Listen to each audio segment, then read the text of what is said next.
Hey, John. Hey, Greg. How's it going, buddy? Good. Good to see you, man. Yeah, we haven't done one of these in a bit. It's been a long time, Been a buddy. while. Been a while. Yeah, between life with mom here in North Carolina and you, Mr. Busy traveling pilot mode guy, I think before we really dig into any deep news, you need to update our audience on what you've been up to. What I've been up to. Well, let me turn this off here. I'll tell you what I've been up to. I got a type rating in a Latitude and in a Sovereign Plus. I know what that is. Yes, they are super mid-sized jets. Of Cessna, yes. Big time. Yes, it's the big time airplane. Still like your Honda jets. I'm a Honda jet guy. But yeah, that's a pretty big deal. that is a big effing deal. Big effing deal, right? But BFD. whatever, right? Yeah, BFD, right? But that's cool. What about you? How are shoe sales? Shoe sales are really good for us. I think it's mostly because so many small independent stores unfortunately have closed. So we're benefiting from them not being around. Really? So if you want to come to a store and get fit and try things on, we're like one of the last men standing in the triad. Is it because you're so big? You have such a big footprint? Yeah, it's because we're big. We can kind of almost compete with online because we have such scale and volume and sizes. Even still, we don't have all the sizes we'd like, but at least it gives us an option in our sale rooms. You know, that's something that just brings people in regularly just to see what's available. And because again we're so big, we can buy thousands and thousands of pairs of closeout shoes. So even though we focus on quality, we can offer quality at a discount because we can get these closeout shoes. Little store, I mean, our closeout sale rooms, you've seen them. They're bigger than a lot of shoe stores. Yeah, you have a huge store. Wasn't your store like it was a Harris Teeter grocery store right? Back in the day? Yeah, 30,000 square feet of shoes. Wow. So it's been good. It's been real good. We've had a little bit of fun here, but we just haven't had time to really do a podcast. So welcome back, people. Welcome back. If YouTube actually shares you with any of our massive subscriber list, we'll have a couple of views. All 50 people. All 50. Okay, so let's get into the thick of things. Yeah. Biggest news today is Lindsey Graham. Lindsey Graham died suddenly. Yes. While somebody else is on life support. Yes, but he did confirm that he will be back sometime soon. Mitch McConnell, sometime soon. Did he confirm it, or chamber. Did he confirm it, or somebody confirmed it? His team. His team confirmed it, but they're still not saying what the problem is. Or what the problem is. Oh, right. It is also a cardiac related thing. Right. So basically, a torn aorta, which is worse. That's really almost emergency surgery immediately is your only shot with that one. What caused it is will be the mystery. So his team isn't that the report that you forwarded? Yes. So his team is claiming that he's coming back. That's Mitch McConnell. Yes. The corpse is coming back. The guy that screwed the entire country's CDB beverage movement with the Farm Bill last November. This is big news. Tell me about that. I didn't hear about it. So, just locally here, Foothills Brewing, almost half of their production is now going to THC beverages. And they're legal if the THC comes from hemp, which it can, okay? I don't know enough about the actual science and technology because that's not my thing. But the Farm Bill last November that he pushed through, one of the things he did was make all of those illegal. So you have businesses that have, over the last 5 years, have spent millions and millions and millions of dollars to develop this business. Not just in North Carolina, but over the whole country. And something has to be done, or you're going to put so many businesses out of business because all of a sudden their core product's gone. Now, state to state. Some states probably because they have legal. Um, Again, this is such a weird thing. It's not like it's um, a thing with traditional. What do we call it? Cannabis or whatever, right? That's a different plant. So I guess if you're making this stuff with traditional cannabis in a state where that's legal, then maybe it works. But I don't. But I don't know. But it sounds to me like it would put thousands of people out of work just because of ignorance of an old man. I don't think he really meant it maliciously. I think he probably had these liquor companies in Kentucky that make whiskey and all that. So beer drinking is down. Most alcohol sales are down because these CBD and THC drinks are way up. The younger crowd, that's what they're doing. Because here's the thing, you can't get drunk drinking THC. You can get high. You can get high, but not drunk. So But there's you're still a difference. impaired. You're impaired, but there's a difference on And the feeling. Appealing and I guess driving. I don't know how that works. You can't drive It while hits you're you differently. Well, these are low quantities. So if you drink a THC beverage, the whole thing, like drinking a beer, it'd be like drinking like what I like, these low gravity beers, like 2 or 3%. So you have to drink a lot to get really impaired, but it still helps people relax. So in a social environment, you don't want to get drunk, you want to relax. Want to chill. Apparently these are really good. I've tasted them. I haven't ever experienced them. So I don't know. But we bring up Mitch McConnell, and while this is a John Alley tangent, I really think it's an important thing that needs to be resolved. Otherwise, this coming November, it's going to be bad. All right, so Lindsey Graham died. Yes. What was the situation? Why did he die? I didn't hear the Well, report. I thought you sent something to me and my mom that apparently it was a torn aorta. Okay, so that's your key artery for the heart. It just blew out. Just blew out or something. Just blew out. I mean, he just came back from meeting Zelensky the day before, all the way back from Ukraine, from Kyiv. So maybe stress. I don't know. But 71's pretty young these days. Right. Well, he died. Yeah, and I don't love. I just want to say I don't love how he is powwowed and palled up with Trump. Probably partially responsible for getting us into the Iran war, but generally speaking, he was a pretty good guy. I mean, he hung out. He and Joe Biden were friends. In the John McCain days, he was a good guy. Very much so. In the John McCain days, when John died, he definitely got weird. He got weird. Okay, but here's the thing too. Also, just when Biden was getting attacked relentlessly, he came out and defended Joe Biden and said he's one of the best people I've ever known.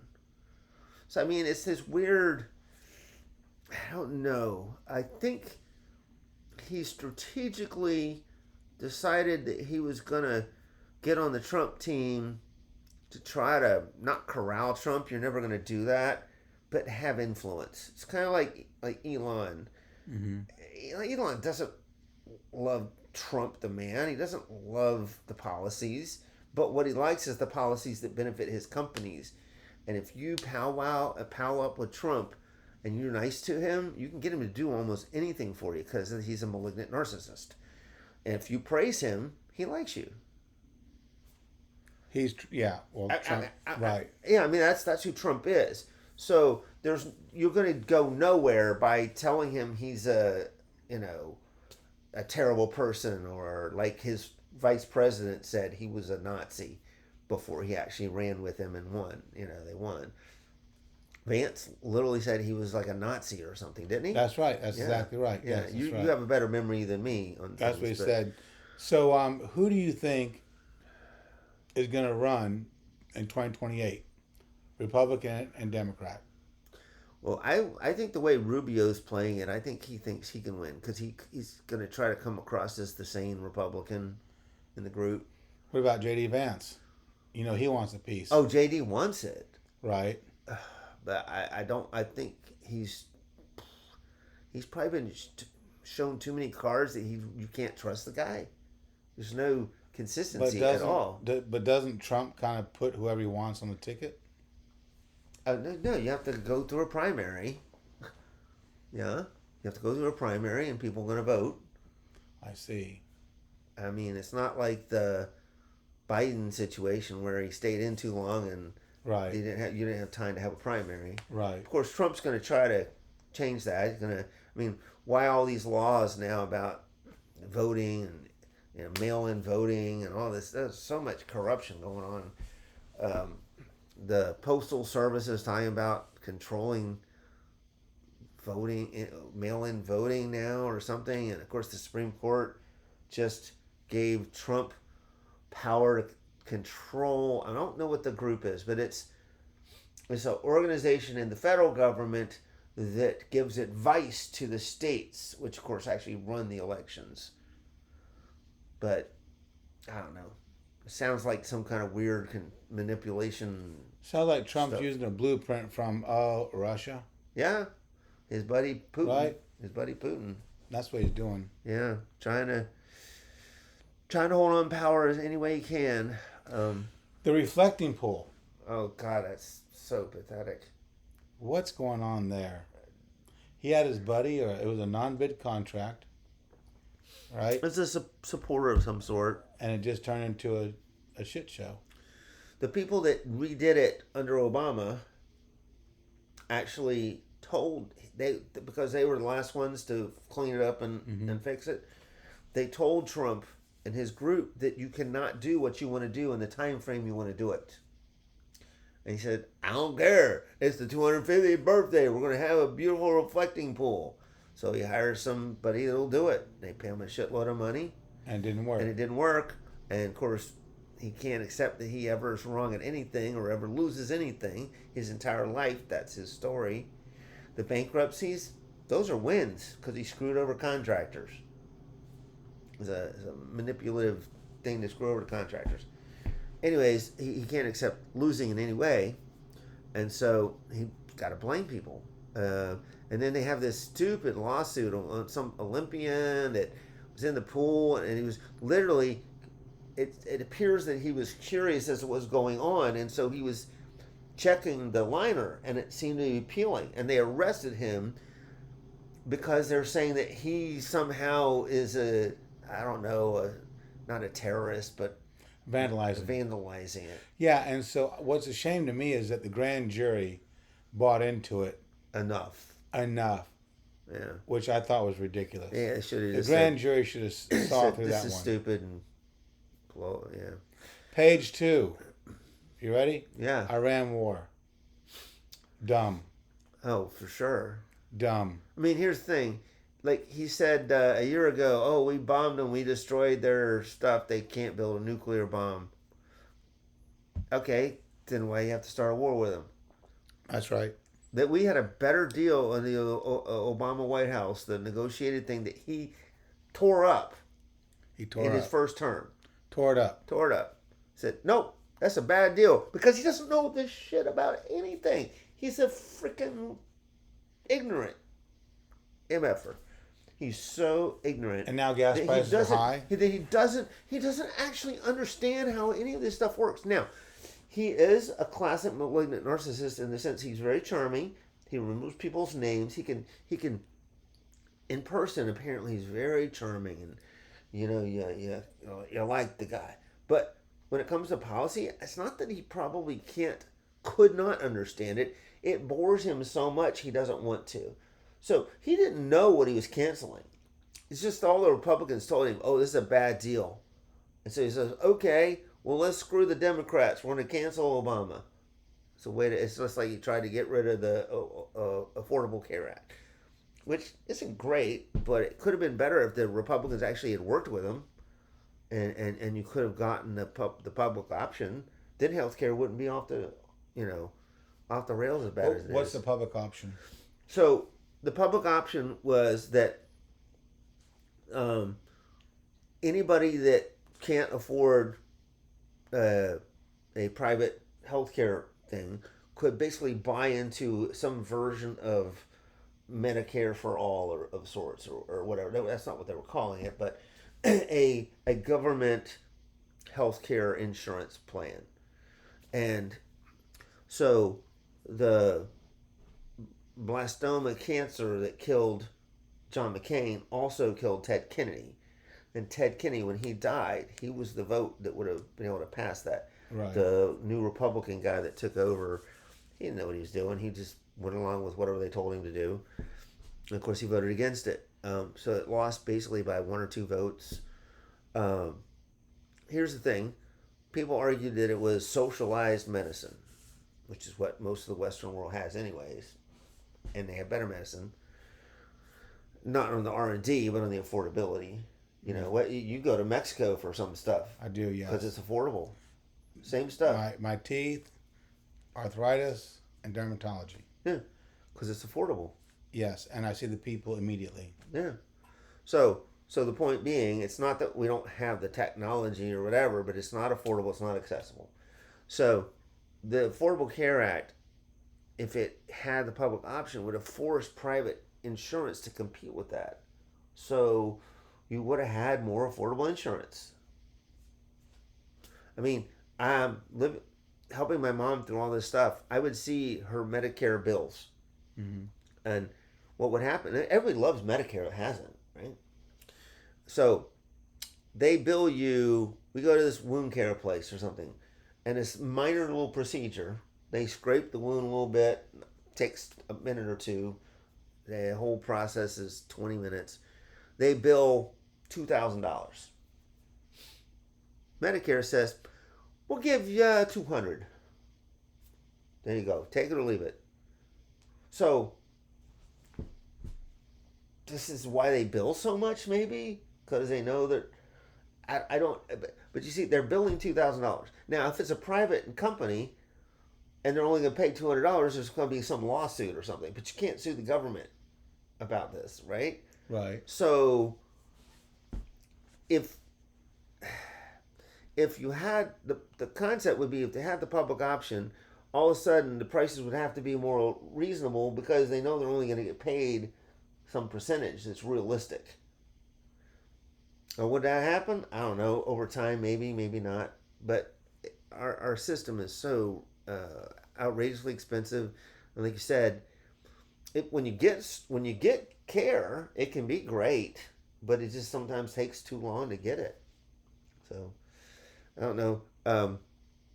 But back to the Iran War. There's another John tangent here. That's okay. Keep going. So the Iran War. I mean, let's talk about. Oh, and by the way, I mean I think Netanyahu conned him into doing this. Yes. I mean, don't you think yes, so? Absolutely, because Netanyahu has no good feelings for Iran. No. Iran's been a pain in his butt for years and years. His first time, when he left, then he came back. And speaking of somebody that's manipulating the elections and stuff, Netanyahu's got to be. Yes, yeah, he. I mean, I don't know. He and Trump are similar in the sense that he got back in power because he was going to go to jail for corruption. Right. Yeah. Look it up. Kind of like Netanyahu. Look it up. Google it. I think a lot of Americans don't know a lot about Israel and what's going on. And Netanyahu. I mean, I like the Israelis. I like Israel. One of our best shoe companies is, we pronounce it Naot here, N-A-O-T. They pronounce it Naot. The factory there, it has Palestinians and Israelis working together, making great shoes. No problems. When Netanyahu started the Gaza war, they lost about a third of their employees temporarily because the young Israelis had to report for military duty. Mm-hmm. So guess what? The older Israelis and the Palestinians picked it up and kept things going. So the problem isn't the people, it's the government. I mean, it's much like here. You have some lunatics on the left and lunatics on the right, but most Americans pretty much just want to live their lives, not get screwed over by the government, not, and just do stuff. they don't want to think about it. They want to raise their kids or whatever, live their life, whatever. And the part of our problem is that our founding fathers were dealing with the situation as it was at the time, which was, you know, most of what they saw were monarchies. You could have a good monarch, and you'd have a good situation for however that monarch was there, and then you have a bad monarch, and it's shitty, right? So, like, we don't want a king. We want leaders that have to are beholden to their representatives, their people. Of course, it was all educated, landowning men who were the originals. But we have this winner-take-all system, and so as opposed to a parliamentary type system. So with the primaries and all that, the people who go out to vote in the primaries are usually the more radical on either the left or the right, which is why Trump ends up getting screwed in these midterms and stuff, because the radicals, they select terrible candidates, so they tend to lose in the actual elections. But So then, speaking of candidates and elections, back to my original question. The guy in Maine? No, yeah, the guy in Maine. Yeah. So let's talk about that for a minute. So then, but I sidetracked you. You were going to go somewhere on election. We can talk about the guy in Maine. Okay. I'll keep what I want to say in my pocket, and I'll pull it out in a minute. So this guy. By the way, where are we on minutes? I know we haven't done one in a while, but let's not make it too We're at 21 minutes. Okay. Want to do 30 minutes? Let's try to keep it 30 minutes. Okay. So very quickly. So this I'll tell you what. Maine, You talk about him first, because you're more concise than I am. No, well, I was going to say that you brought this guy in Maine. Yeah. His last name starts with a P. I can't remember it right now. I can't either. Plinkter. Yeah, they thought, oh, this is a blue collar guy. Blue collar guy. He's not really, as it turns out, and he's accused of raping. He's accused of raping his ex-girlfriend. His ex-girlfriend. Yes. She came out. Yeah. So I have a question for you. How is it that this girl comes out, and then he's a Democrat, so he's forced to quit. Yeah. However, when a Republican has the same problem, Donald Trump, they double down, triple down. It doesn't matter. I know. Why is there this double standard? Well, it's okay. So it's like the Me Too movement that took out Al Franken. Right. Okay. Women are so important to the party. Like, literally, they're trying to beat Susan Collins, who is never as bipartisan as she acts like she is, but she's a decent person and she's done some good things over the years. So they're trying to beat her. So if they have a guy that's basically a non-proven rapist, I mean, here's the weird thing about that whole thing. They were like boyfriend, girlfriend. He's an alleged, not he's right. That's what I mean. That's what I mean. Right. I think it's actually smart to try to get somebody that. So what was happening is the polling. A lot of women were just saying, we're just going to vote for Susan Collins. But my original question was, we're going to keep it 30 minutes. Yeah. My original question was, why is it that Republicans can get away with this shit and Democrats can't? Because there's a double standard. Yeah, there's a double standard, and you and I actually have talked about this off camera. Basically, the Democratic Party loves everybody but white men. That's their constituency. I mean, I'm making a joke here. I'm not being serious. But that is part of the problem. The wokeism, all these things that drove all these young men, not just white men, but young black men and Latino men, to vote for Donald Trump, is this thing where if you're a dude and you're kind of attracted to a girl and you trying to hook up with her, but you somehow do it wrong, you're the bad guy. Right. She can come on to you all she wants. She can send you pics and whatever, and other bits and pieces. Yeah, right. And it's okay. It's never a problem. But some dude does it. Again, especially privileged white men, it becomes a problem. So the Republican Party, especially in the Trump world, is all about masculinity.